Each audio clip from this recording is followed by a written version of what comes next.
muitos escritórios tiveram de justificar o deslocamento diário do trabalho presencial, oferecendo vantagens como comida e bebida, bem como afrouxamento às normas internas, como código de investimento. Gesto de gestão.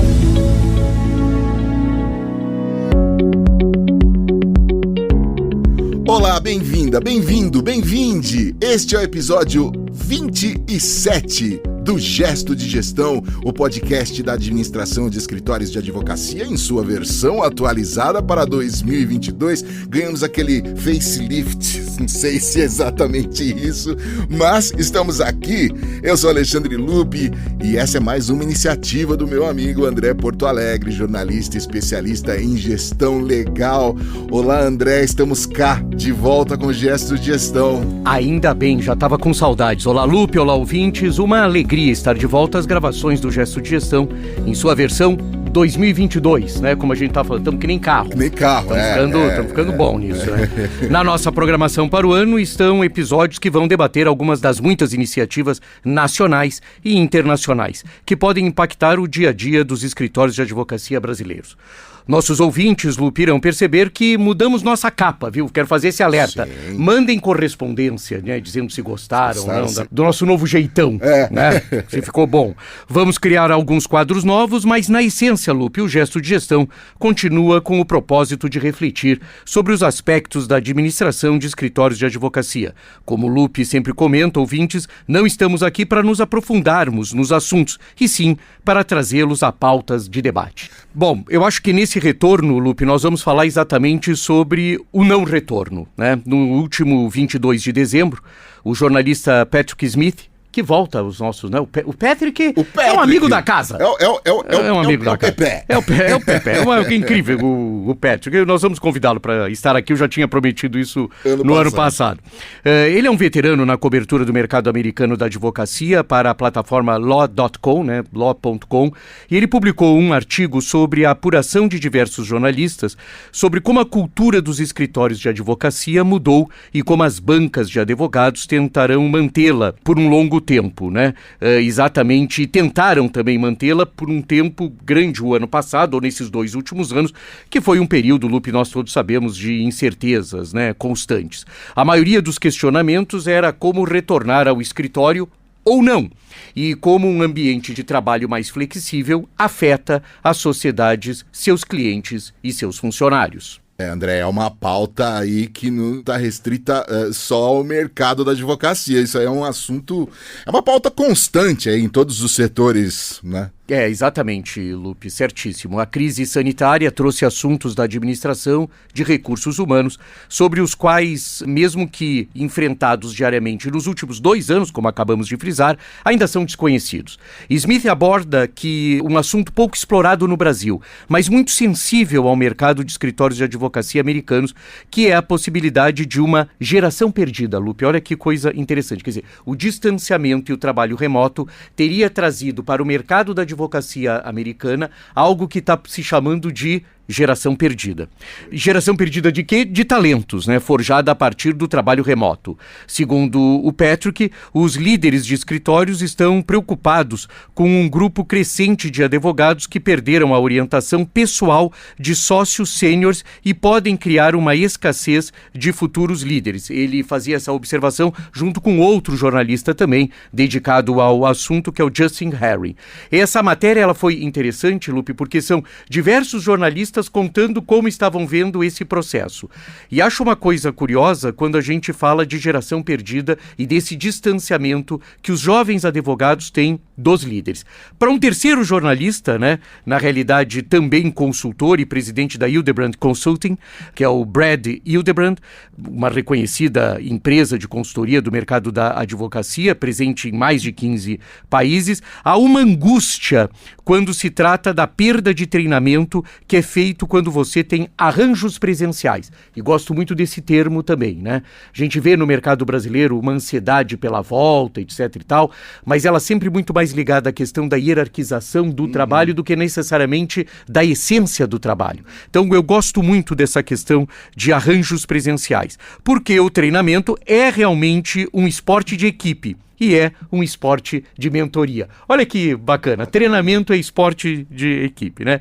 Dylan Jackson, um outro renomado jornalista, observa que muitos escritórios tiveram de justificar o deslocamento diário do trabalho presencial, oferecendo vantagens como comida e bebida, bem como afrouxamento às normas internas, como código de investimento. Então, alguns, para fazerem com que os jovens advogados retornassem, acabam propondo determinadas situações, né? Que nos Estados Unidos é muito, não existe vale alimentação, vale refeição, essas coisas são coisas muito típicas do mercado brasileiro, mas para estimular esses advogados a retornarem ao trabalho. Que bacana, que bacana. André, bom, o mercado americano da advocacia é grande o suficiente para ter tratado do assunto com diferentes experiências de sucesso. Transmite para a gente alguns desses exemplos. Vou fazer isso sim de uma maneira para não ficar maçante, mas contar algumas coisas que a gente tem observado, né? O Melvin Myers, que é o 66º maior escritório de advocacia do mundo, com um faturamento aí, Lupe, da ordem de 835 milhões de dólares e 671 advogados, e eu acho interessante a gente sempre fazer essa relação, é um hábito aqui do Gesto de Gestão, nós sempre colocamos quantos advogados e qual é o faturamento, que é exatamente para dar ordens de grandeza do mercado americano.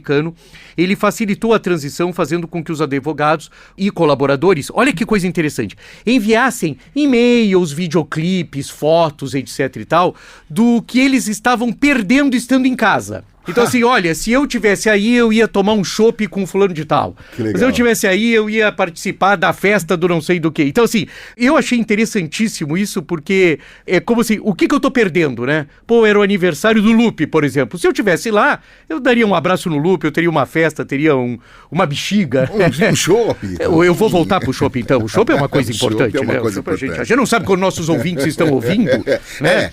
Mas se for já na hora, por favor, providencie. E se ainda não tiver na hora, aguarde ansiosamente. Como é que se brinca lá na roça, assim, se tiver depois dos 2 dígitos, tá valendo. Já tá na Esse escritório, ele fez descontos naqueles equipamentos Peloton, que são equipamentos de ginástica, etc, para que as pessoas se exercitassem em casa. Então, isso são alguns exemplos, né?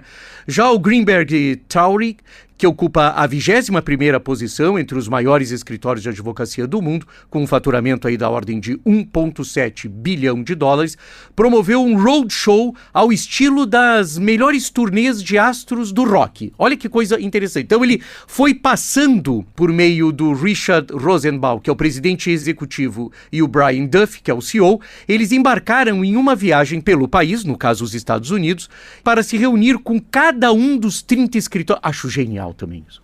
Lupe, eu vejo essas coisas, eu fico impressionado. Quer dizer, e fizeram mesmo para que tivessem contato direto. Segundo eles relatam, né? Não vamos nos lembrar do ano passado como base no fato de que os números financeiros foram melhores de todos os tempos. E aqui cabe uma ressalva interessante para todos os nossos ouvintes. O resultado do mercado americano no ano passado de advocacia foi muito bom, e esse ano, acho que nós vamos tratar em algum gesto de gestão, ele é estimado em 14% de crescimento, que são números bastante grandes, inclusive nós sabendo que a economia americana tem uma certa defasagem, né? Então achei interessante, assim, o que ele lembra, né? Que não é porque a gente teve bons resultados que a gente não tem que estar junto, né? Ele fala, vamos lembrar que nos unimos e respeitamos nosso pessoal, que não fizemos dispensas generalizadas. Um escritório que valoriza essas coisas quer ter certeza de que as pessoas entendem esses valores, que não vamos escrever um e-mail rápido e depois ir para casa. Isso quem falou foi Rosenbaum, eu achei interessantíssimo. E por fim, Coppersmith, que é o presidente da Akin Gum, Strauss, Hauer, Field e Peckel. Eu vou fazer uma campanha, Lupe, aqui com os nossos podem mandar convite, para simplificarem a minha vida, a nossa vida, né? Vida. Mas você sempre passa essa parte para eu ler, né? Eu gosto, acho que fica imponente. Os nominhos, tudo é comigo, né? Eu nunca vi, eu vou começar a passar os nomes dos escritórios para você. Tá bom. Né? Ou nós vamos fazer pequenas corruptelas. É isso. Porque esses caras começam a ter muito sócio e começam a colocar nome de todo mundo. Mas enfim, esse, né, que eu vou chamar aqui de Akin, Vamos simplificar. Pronto. Akin é o 41º maior escritório do mundo, com um faturamento estimado em 1,2 bilhão de dólares e um contingente aí de 898 advogados. Ele fala, o Cooper Smith, né, que é difícil não ficar ansioso. A flexibilidade será crucial, a sensibilidade será igualmente importante e esse sentimento de confiança que existe há muito tempo. Acredito que as pessoas vão entender que estamos dando o nosso melhor para fazer a coisa certa. O que ele traz também, Lupe, é uma coisa que eu acho que todos os nossos ouvintes, quem trabalha no mercado da advocacia e em outros mercados, é que nós não tínhamos um manual de instrução de como agir numa crise sanitária representada por essa pandemia, né? Ninguém sabia, na realidade. Então eu acho que ele traz aí uma coisa que o bom senso ainda pode ser o melhor caminho. André, eu vi um dia desses a expressão venha quando quiser, que parece ser a síntese de um movimento de gestão pela liberdade total dos advogados em retornar ou não para o mercado presencial. Pois é, Lupe, eu não sei para quem disseram que ia ser fácil, né, ou quem acreditou nisso, né, mas não é fácil mesmo. Já dizia John Lennon. Toda essa questão é bem complicada. Para o Patrick Smith, atrair e reter advogados tornou-se ainda mais importante à medida que a guerra por talentos atingiu seu auge em 2021. Então, olhem que interessante, segundo ano da pandemia, mercado crescente, remunerações em alta nos Estados Unidos, remunerações em alta e uma briga por talentos bastante grande. Então, o que nós temos hoje são grandes escritórios brigando, né? E alguns escritórios, segundo o próprio Patrick Smith, realmente se afastaram da tradição. E a tradição era contrata jovens, forma dentro de casa, etc. Então, disseram, não, vamos terminar com esse negócio, estamos precisando de gente, vamos lá. Como é que está o pessoal do vizinho, né? E ficou quase que o advogado do vizinho é mais bonito que o nosso advogado. Coitado da grama. A grama perdeu vez, essa parte. Muitos solicitaram um certo número de dias presenciais de seus advogados e profissionais de negócios, tentando obter de volta alguma aparência, olha que coisa interessante, aparência, percebo isso muito no mercado brasileiro, aparência do ambiente de trabalho anterior, embora permitindo algum trabalho remoto. Mas outros, Lupe, se inclinaram fortemente pela flexibilidade, com o objetivo de avaliar a ansiedade sobre devoluções de escritórios e esforços de retenção. Devoluções de escritórios é que descobriram em um determinado momento também que os espaços iam ficar ociosos e isso era o que nos Estados Unidos a gente chama de real estate, né? Um valor bastante grande. Como o escritório Gilbert de Washington, D.C., que basicamente dizia, então essa frase que você ouviu, ela é proveniente de um escritório que dizia, venha quando quiser ou não. André, lá vai, hein? Entra ano, sai ano, e vou acrescentar aqui, entra gesto de gestão e sai gesto de gestão, e lá vem o loop. Continuo curioso com essas situações, no caso do assunto de hoje, que são enfrentadas aonde? Em Pindorama. Em Pindorama. Me fala aí, me conta alguma informação sobre o Brasil, André. Bom, as dimensões continentais do Brasil e as sensíveis diferenças regionais apontam para um comportamento assimétrico em relação à retomada das atividades presenciais nos escritórios. Então, assim, não há uma condição de se dizer ou de se afirmar, até mesmo porque nós estamos em São Paulo, nossos ouvintes sabem disso, né? Nós estamos em São Paulo, mas nós temos uma dimensão completamente diferenciada, até porque os números, quando começam a crescer, eles ficam maiores em São Paulo, obviamente, do ponto de vista de infectados, etc. Então, São Paulo, teoricamente, sentiria mais isso. E a gente sabe que em outras regiões isso fica eventualmente mais aliviado ou eventualmente um pouco retardado, né? Que é até uma ideia que se tem que as coisas podem eventualmente acontecer em um período depois. Enquanto na maioria das capitais, Lupe, as bancas já funcionam quase como antes da crise sanitária, em São Paulo, que é o maior polo da advocacia nacional, as lideranças observam uma certa resistência dos advogados em todas as categorias e níveis profissionais em voltar a enfrentar a mobilidade caótica, característica típica de São Paulo, somada às jornadas de trabalho intermináveis, dando ampla preferência ao aconchego, ou suposto aconchego do lar como local de trabalho. Essa é uma questão que está se observando muito em São Paulo. Já existem estudos, inclusive, que direcionariam para que a produtividade de um tipo de profissional, e na advocacia isso aconteceu com frequência, a produtividade crescia bastante com o trabalho em casa. Então, eu acho que as lideranças ainda não percebem, algumas insistem no retorno, mas é bastante interessante que se avalie, inclusive, essa questão sobre a produtividade. O nosso amigo Smith acredita que, à medida que a pandemia se arrasta, muitas dessas questões provavelmente continuarão a ser o centro das atenções para os escritórios de advocacia neste ano de 2022. Embora essa longa crise tenha sido difícil, também foi educacional, segundo o Smith, e certamente continuará sendo. Então a gente tem que... É um processo, é uma curva de aprendizado sobre tudo que a gente está vivendo. André, esse é o primeiro episódio do ano, então vale reforçar. Ano novo, capa nova, onde o senhor está... A foto do senhor está muito boa. E vem aí também outras peripécias aqui dentro do Gesto de Gestão, mas um quadro que não sai de jeito nenhum é o nosso Gesto de Gestão, tá certo? Você sabe que nós, né, só para compartilhar essa angústia nossa, né, Lupe, com os nossos ouvintes, né, a gente fica sempre com uma sensação, ouvimos muito podcasts nessas férias, né, e ouvindo até o que eventualmente eles conseguem adotar como novidades, né, e é muito interessante que muitos permanecem com seus formatos absolutamente originais, porque também essa é uma característica dessa linguagem auditiva, né, Sim. A repetição, porque que durante tanto tempo até se trabalhava em algum tipo de modernização sem se distanciar muito daquela origem, porque isso era algo absolutamente simpático, agradável, etc. e tal. Da mesma forma nós, né? Estamos mudando a capa, pensamos em novos quadros, mas queria falar para os nossos ouvintes que eu e o Lupe decidimos manter o Gesto de Gestão. Não, deixa como tá.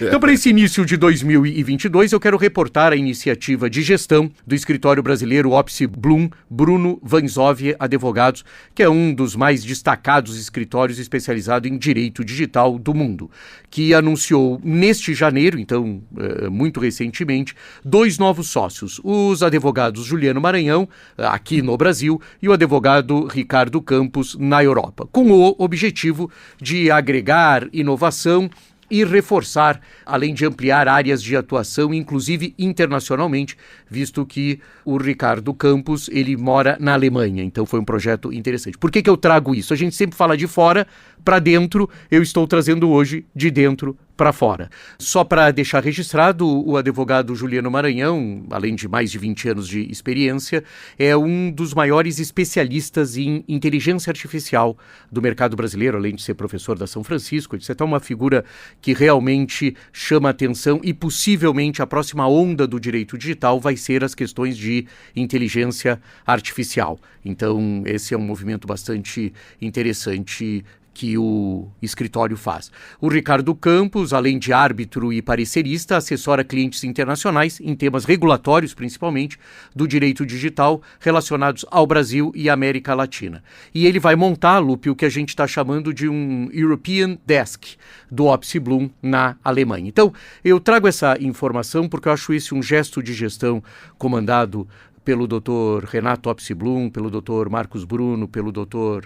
Rony Vanzove, junto com os demais sócios patrimoniais do escritório, sem esquecer do fundador, que é o Dr. Blum, né, que é o pai do Dr. Renato.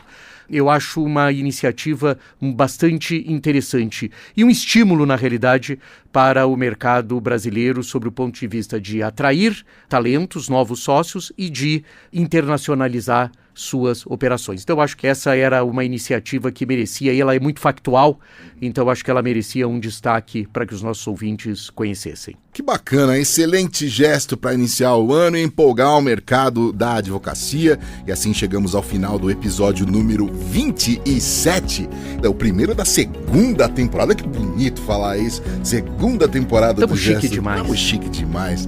Bom, esse podcast da administração de escritórios de advocacia foi pensado e criado pelo nosso André Porto Alegre, jornalista, publicitário. Nas horas vagas ele cuida da horta dele. Multiplataforma. Multifaceta.